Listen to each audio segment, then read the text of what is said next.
Hello and welcome to Circle Time, the Early Years podcast. I'm Glenn Denny, and my guest this week, they're an experienced teacher and they've got a passion for providing children with access to a curriculum that works for them, developing keen interest in early years education and special educational needs throughout their career. Welcome along to the podcast, Simon Airey.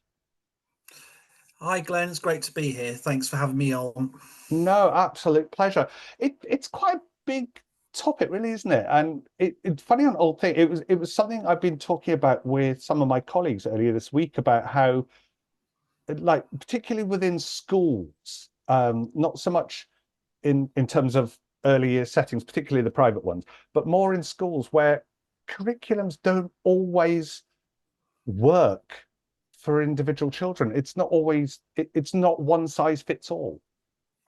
Absolutely. I think you're looking essentially at running more than one curriculum or one curricula in schools now. You've got the academic curriculum with the stuff that you have to cover, but then running alongside that is it's almost those adaptations you've got to make for either diagnosed neurodivergent learners or those children, which is probably the biggest group of all, those children who are emerging neurodivergent learners and they haven't yet been diagnosed or the process for their SEND pathway has been started. So yeah, there's a lot there in terms of not just with early years, but through the whole, the whole time that children are at school. There's a lot there to unpick, and I think you're right in saying that the curriculum that we provide for children, it needs a lot of sort of pulling apart and lots of putting other things in place to ensure that the children who do have additional needs or are neurodivergent can access learning opportunities. Yeah, it's learning opportunities that work for them as well, isn't it? I mean, certainly from my experience, and I'm by no means a SEN expert. I'm really not. I'm not SEN trained. I have worked with lots of different children with differing needs from, like neurodivergence and like lots of other different types of needs. But certainly early years, it's more adaptable because we have that freedom almost, like particularly in the PVI sector, which is the sector I work in. You've got that freedom to adapt and change and just be free to do what you want through the day almost. Like, I'm not saying it's a complete free fall, but there is that adaptability, there is that scope for it. Whereas I don't know if you'd agree, but schools seem to be a bit stricter. I mean, it's almost like they're kind of forced into a box, is the way I'm kind of looking at it. But if I'm wrong, I need to be told that, because that's my view right now. But am I wrong? There's so much wonderful practice that happens within the early years, and there's no coincidence why, for me, it's called the early years foundation stage. And the foundations that we give children between 0 and 5 are incredible. We give them opportunities for play, for movement, for self-directed learning. And it really makes me sad that when the children get to year 1, it's that period where I would love to sort of carry on play throughout the children's school life, because it's proven it works and you can't get it wrong. You can't play in a wrong way. And those practices that we put in place for children that in early years, if you go into an early years classroom, you'd see children self-selecting resources. You'd see them, some children sitting down on the floor, you see children lying on the floor, standing up, and whatever. So I call them more sort of adaptive, sort of developmental considerations, in that, the classic example I can think of was, of a child that's 5, trying to sort of push them towards, like, having a tripod grip to write, when actually children don't necessarily need a tripod grip in to be able to write. They can form letters with I still call it a fist grip. I know there's another name for it, but there's palmar grasp. That's it.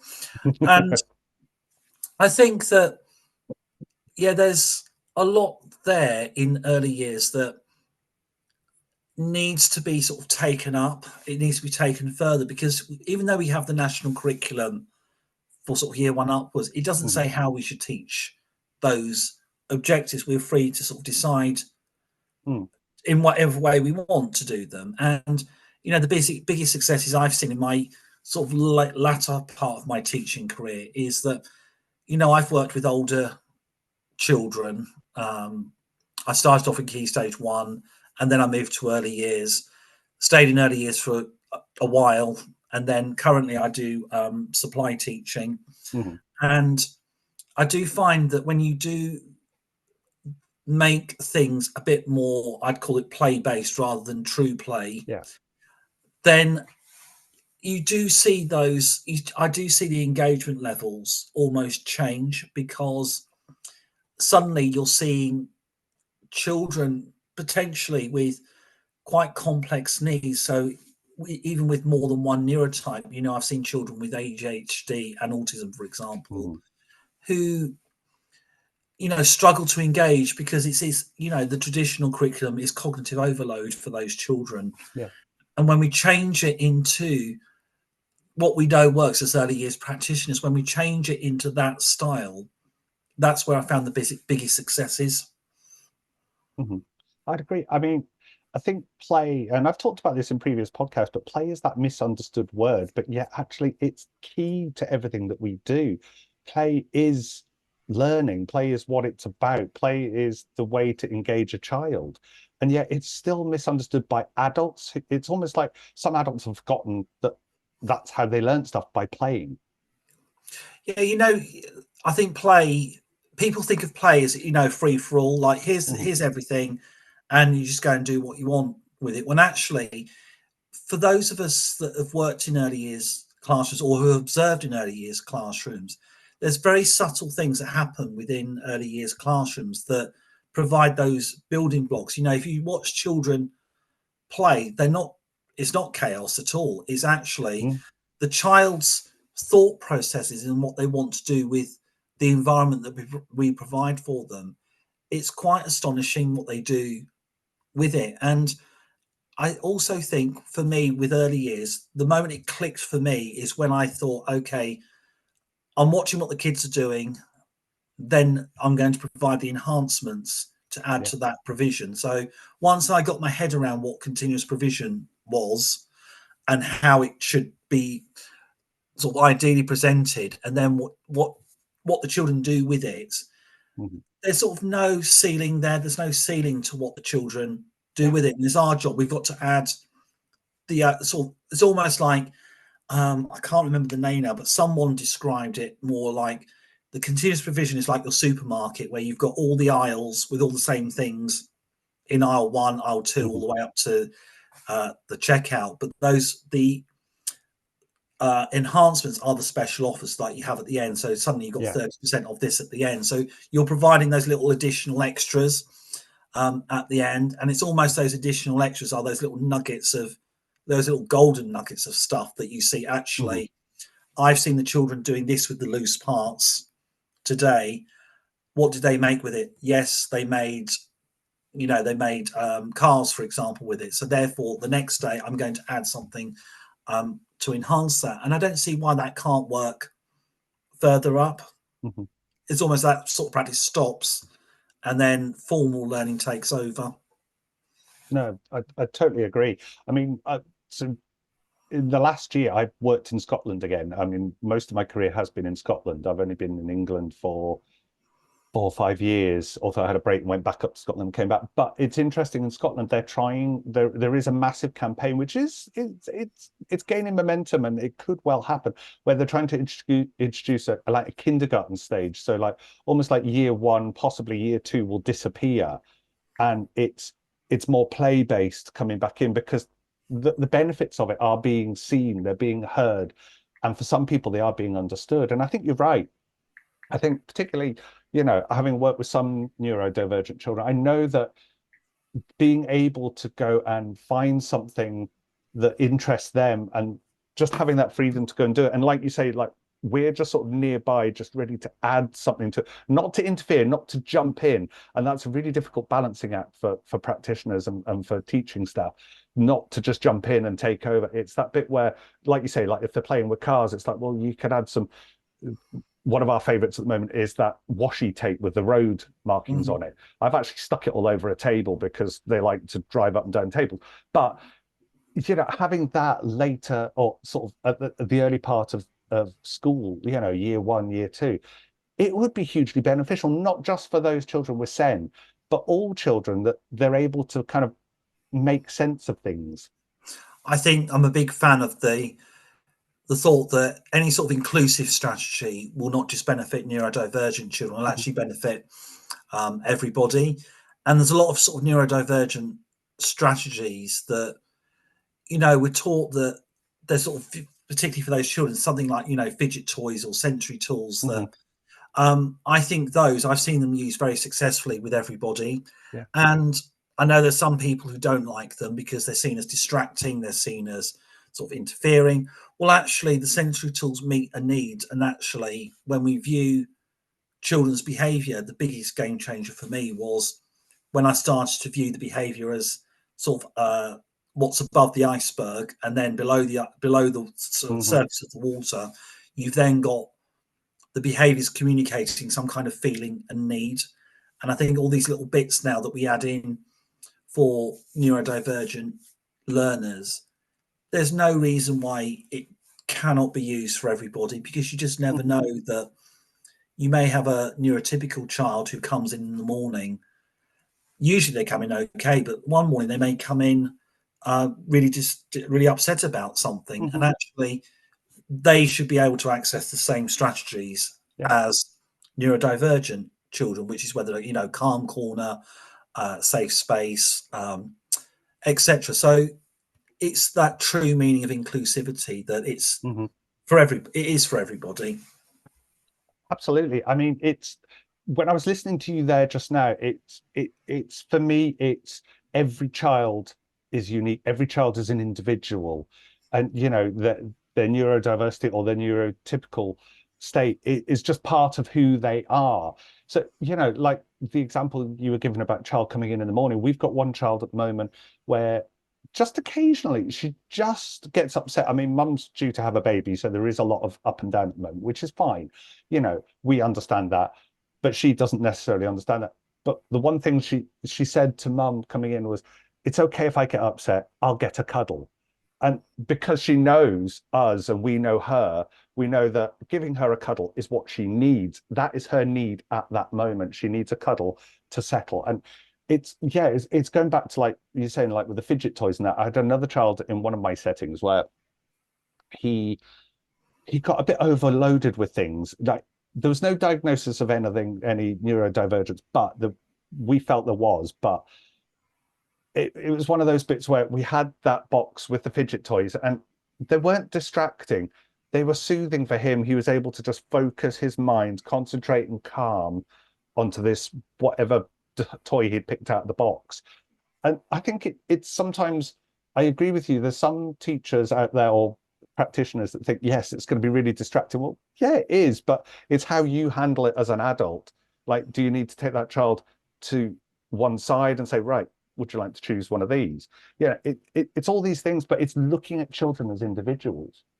Once we sort of model those sort of strategies for children, because we sometimes forget, like the very youngest children are developing at a massive rate, and they need to sort of feed off our calm, our sort of like security, our our regulation strategies, because the only real way to help children is we co-regulate with them, because they haven't yet always got the self-regulation skills to be able to cope with those big emotions. And I really like the example that you gave of those particular children in your care. And I think it's in EYFS, those prime areas, those, the PSED, the communication and the physical development, these are all biologically driven. And there's no coincidence that these are the prime areas. And this is another thing that gets lost at the end of reception, in that children are still developing as they go into year 1, year 2, all the way up to year 6 and then secondary school. So I find it confusing that these areas almost, I want to say, get left by the wayside a little bit in terms of the formal the formal stuff. And if we keep think at sort of forefront of our mind that if the children aren't regulated, then learning is going to be really difficult Mm-hmm. for them. And it could be little things. I can remember an example of a child who came in, they were distraught about something, and it took them a long time to say what it was. And it ended up being that this child was upset because they were in a rush in the morning, and mum forgot to feed the cat in the morning. And this was part of this child's routine. They got dressed, they made sure the cat had food before they left, but because they're in such a rush, they forgot to feed the cat. And the child thought that the cat wasn't going to get any food. But teasing that out is, we phoned mum, and she got it. She got it. Luckily, she wasn't too far away from home, but she went home and fed the fed the cat. Oh no, yeah, it's absolutely that, isn't it? It's finding those, I mean, children do come in and are upset, and it doesn't matter about their need.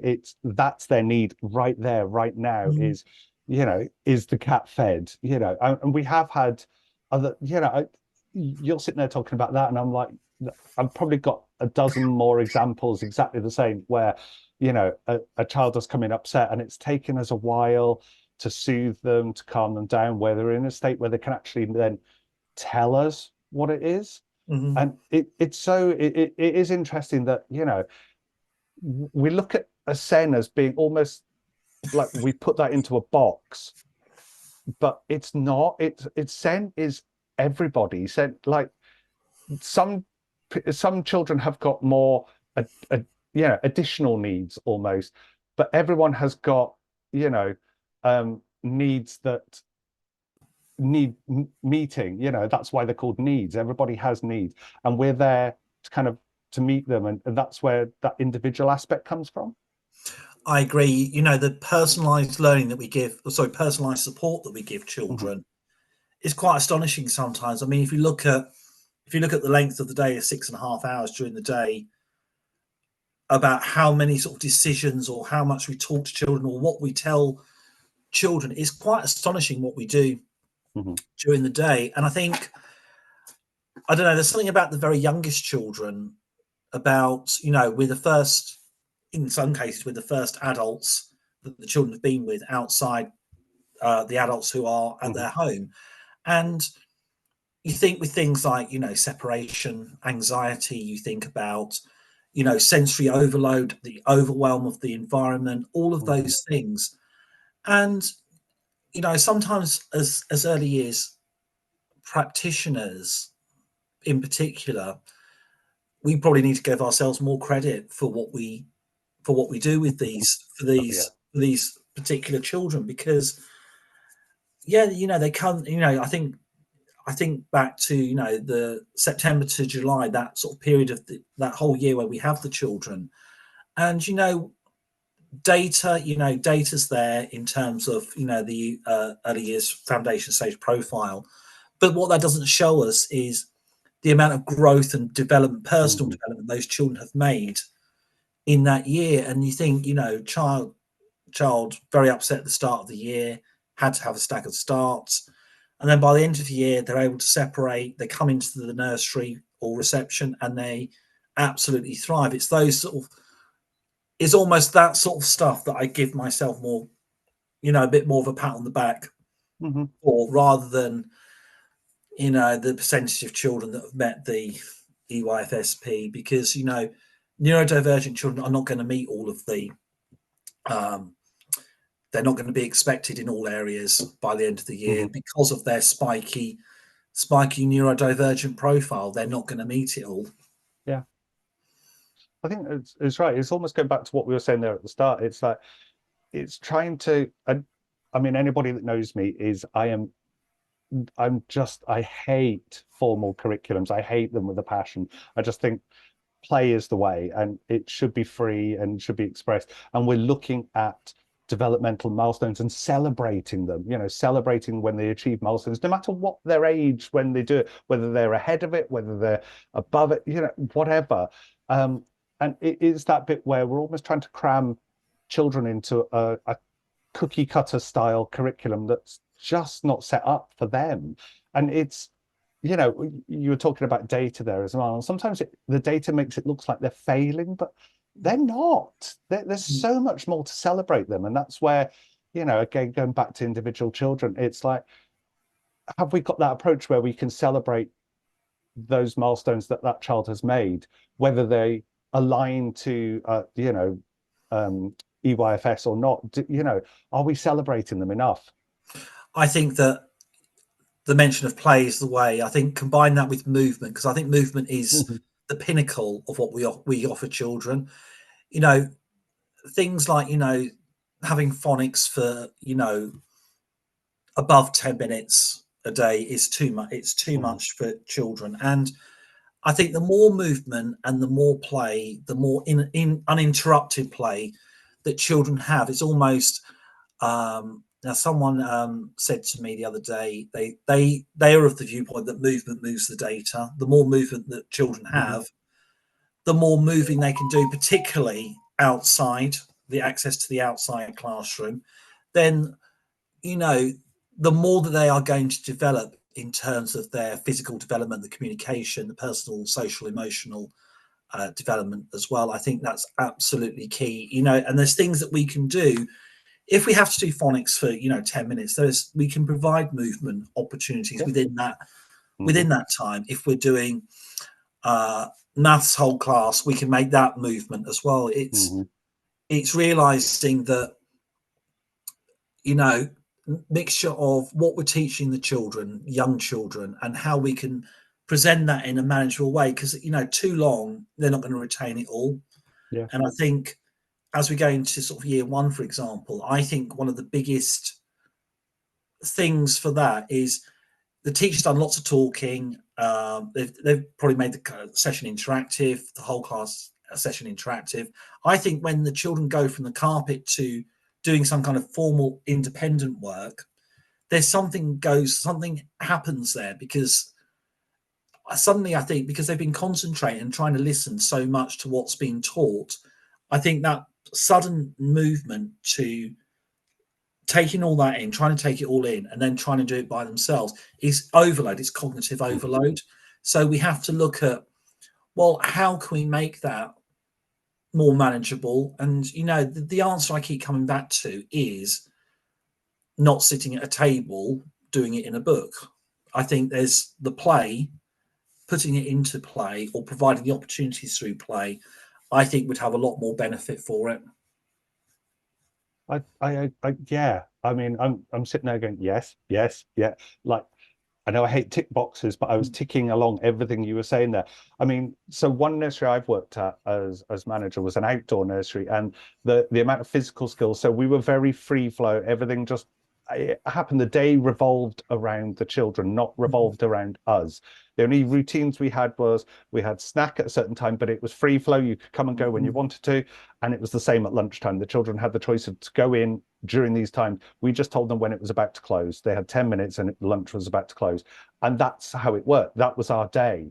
We had pickup time, but the rest of the day it flowed around the children.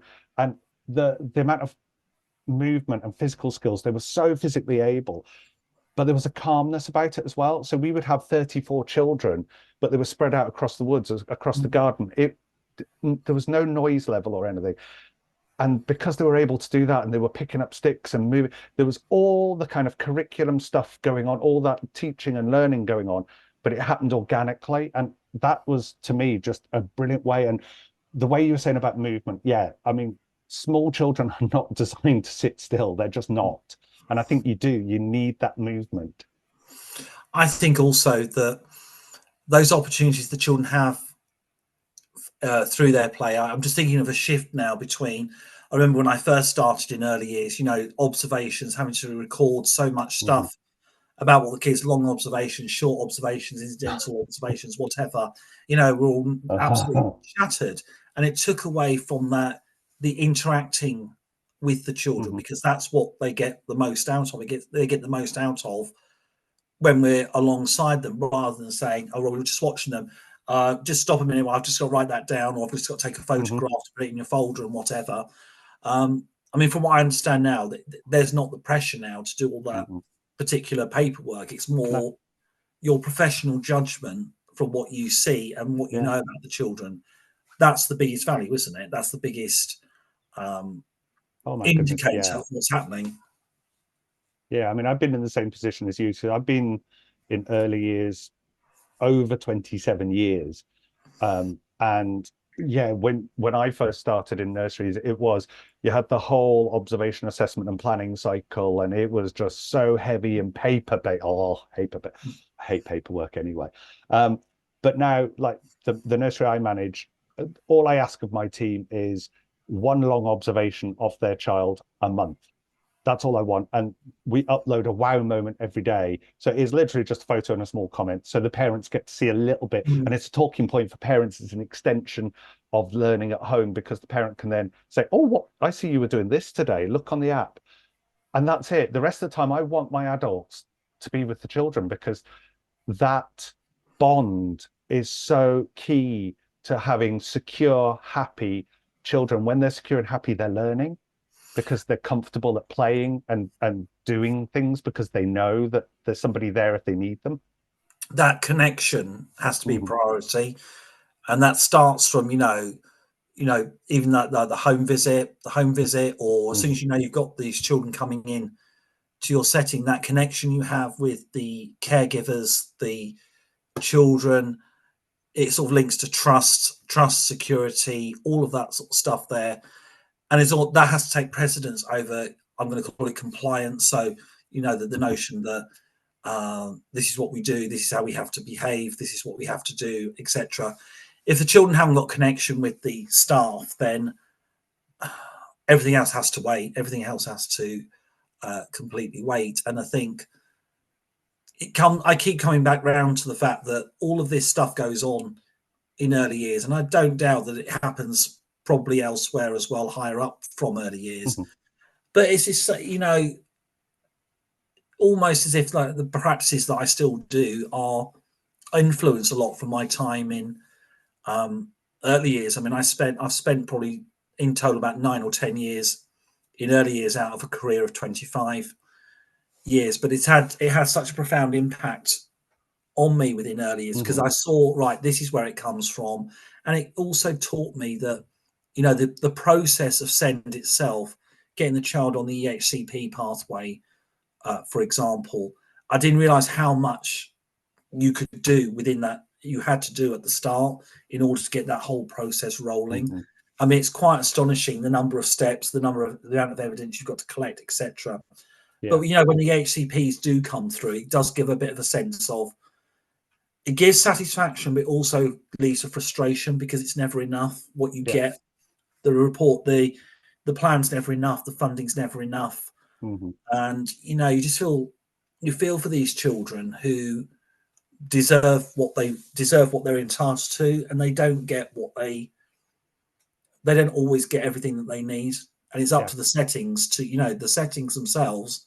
We do what we need to do for these children and yeah, their right. families. It's almost like as settings and as families, like if the family's on board with us, it's like we almost have to go into battle. And like I get it. There's a finite amount of money to fund this, and there is more and more coming through. And it's maybe that we're getting better at recognizing signs, and we know that a child's struggling. We don't want them. I mean, the children come to our settings. We love them like they're our own, and we want them to succeed. We want them to be the best person that they possibly can be. But it's like you say, the whole process of getting anywhere, there's an awful lot of hurdles you've got to jump. And it's like sometimes you just think, why am I doing this? But at the end of the day, you've got to do this because you've got to fight and you've got to advocate for that child that needs that extra bit of support. I think we're really good now at identifying these needs now. Like if Mhm, I think sort of 5 years ago for me, I would never have used the terms sort of neurodiverse or neurodiversity mhm. or any of the neuroaffirming language, but now I hear it much more Yeah, used readily now in terms of um, the settings that I go to, the staff that are there, and parents for me, they're much more getting their children on that send pathway before they mhm, even got into the setting, which is really, really good. I think you have to as well. I mean, there's some parents, and bless, you get why, but some parents almost put their head in the sand. It's like it's not my child. This isn't happened. But actually, they've got to kind of pull their big pants on and just go for it, because otherwise, I'm not going to say failing their child, because no parent would, deliberately want to fail their child. But it's like there's almost a fear, and it's like don't be afraid. Let's advocate together. Let's work together. There's that partnership between the setting and the family. Let's push together, because what we want is the same thing. We want the very best for this child. I mean, part of my drive and why I'm so passionate about children who are neurodiverse or emerging neurodiverse is that I'm going through the process of being the autism and ADHD process to being diagnosed myself. And I feel that, it didn't really occur to me until I hit my 40s, where I just thought, yes, I think that's it now. I think there's something there in terms of autism or ADHD or both of them. And I just think, if I'd realised, or if there's been something there when I was younger, then maybe that would have changed, certain experiences in my sort of school life, earlier life, because I always knew there was something different there. I didn't quite realise what it was or thought of what it was. But almost, for me now, I see, when you see children who do present differently, then it gives me more of because I've had the lived experience, and I want those children to almost have what I didn't have when I was younger. And, whether I've got, whether I'm diagnosed with autism or ADHD or both or not is almost irrelevant to a point, because I've sort of become a lot more comfortable with who I am and what I do. But it's almost, it gives me an extra sort of slant with particular children and their families, because when you mention this to sort of other adults, there's a lot more acceptance of it, which is really, really good. No, brilliant. Simon, time has caught up with us, but it has been an absolutely amazing opportunity to talk to you. And the fact that, like you say, you're using your lived experience to support others, it's brilliant. And the conversations need to keep happening. That support needs to be there. So Simon, thank you so much for taking the time to come on to Circle Time. Absolute pleasure. Thank you so much, Glenn, for inviting me on. Absolute pleasure. Simon Airey.